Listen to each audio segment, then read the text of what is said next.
Hello viewers, আসসালামু আলাইকুম। আমি আজকে আপনাদেরকে একটা মিষ্টি দই করে দেখাবো। সো মিষ্টি দই করতে আসলে যে সকল উপকরণ আমি নিয়েছি, এখানে আমি দুধ নিয়েছি। দুধটা আসলে পুরো 2 লিটার আমি নিয়েছি। আর 2 লিটার দুধটাকে আমি বেশ কিছুক্ষণ জাল করে এটাকে 1 লিটার পরিমাণ করে ফেলেছি, মানে অর্ধেক করেছি। এখানে দেখতে পাচ্ছেন চিনি নিয়েছি। চিনিটা হচ্ছে আসলে মিষ্টিটা আপনাদের পরিমাণ মতো। তো এখানে আমি হাফ কাপের একটু বেশি চিনি নিয়েছি। আর এখানে দেখতে পাচ্ছেন আমি হচ্ছে টক দইটা নিয়েছি। আর এখানে আমি 1 প্যাকেট কনডেন্স মিল্ক নিয়েছি। তো ফার্স্ট যেটা আমি করব সেটা হচ্ছে, এটা আসলে আমি গরম করার পরও এখন এটা কিছুটা হালকা গরম রয়েছে। এটা খুব বেশি গরম থাকা যাবে না।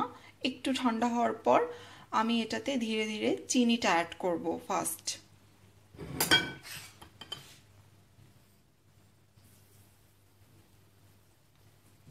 চিনিটা আসলে পুরোটা আমি দেইনি, কারণ আমি দেখব যে এটার মিষ্টিটা ঠিক আছে কিনা। যদি দরকার পড়ে তো হচ্ছে পরে আবার চিনিটা অ্যাড করা যাবে। আর মিষ্টিটা আসলে আপনাদের যার যার মতো পছন্দ মতো, কেউ মিষ্টি বেশিও করতে পারেন, কেউ আবার কমও করতে পারেন। সেটা হচ্ছে আপনাদের টেস্ট অনুযায়ী। এরপর আমরা যেটা করব, এটাতে আমি ওই ইয়োগর্ট বলতে ওখানে 2 কাপ পরিমাণ ইয়োগর্ট নিয়েছি, সেটা আমি এখানে মিক্সড করব। তো ভিউয়ার্স দেখতে পাচ্ছেন আমি আসলে এই দুধের মধ্যে প্রথমে চিনিটা হাফ কাপ পরিমাণ অ্যাড করেছি। এখন আমি যেটা দেব এটা হচ্ছে এই ইয়োগর্টটা পুরোটাই এখানে আমি দিয়ে দিব। আসলে এটা হচ্ছে আপনারা যে কোনো সুপার মার্কেটেই কিনতে পাবেন, অথবা আপনারা এই টক দইটা বাসায় তৈরি করতে পারেন। এটা আমি এখন এটার সাথে সুন্দর মতো মেশাবো। আর আমি এখানে জাস্ট সামান্য একটু কনডেন্স মিল্ক দিব। আপনারা যদি কেউ চান তাহলে আপনারা এটাকে অ্যাভয়েড করতে পারেন। এটা আসলে খুব একটা ইম্পর্টেন্ট না।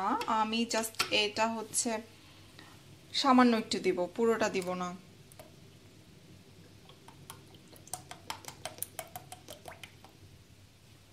এটা আমি অর্ধেক পরিমাণ কনডেন্স মিল্ক দিয়েছি, প্রায় 100 গ্রামের মতো শুধু দিয়েছি। এখন আমি এটাকে খুব সুন্দরভাবে মিক্সড করব। করার পর এটাকে আমি ওভেনে দিয়ে দেব।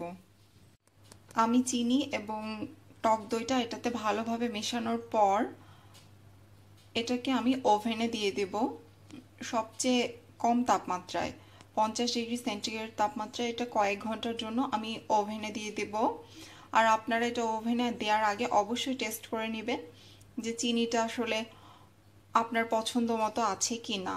এখন আমি এটাকে জাস্ট ওভেনে দিয়ে দেব। হ্যাঁ, তো এখন আপনারা দেখতে পাচ্ছেন আমার মিষ্টি দইটা অলরেডি হয়ে গেছে। এটা আমি ওভেনের মধ্যে 50 ডিগ্রি সেন্টিগ্রেড তাপমাত্রায় প্রায় 3.5 ঘন্টার মতো রেখে দিয়েছিলাম।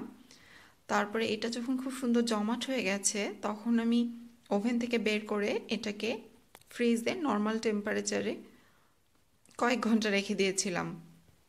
সো এখন আমরা এটা খেতে পারি। তো দেখুন, এটা মেইনলি ভেতর থেকে খুব সুন্দর হয়ে গেছে।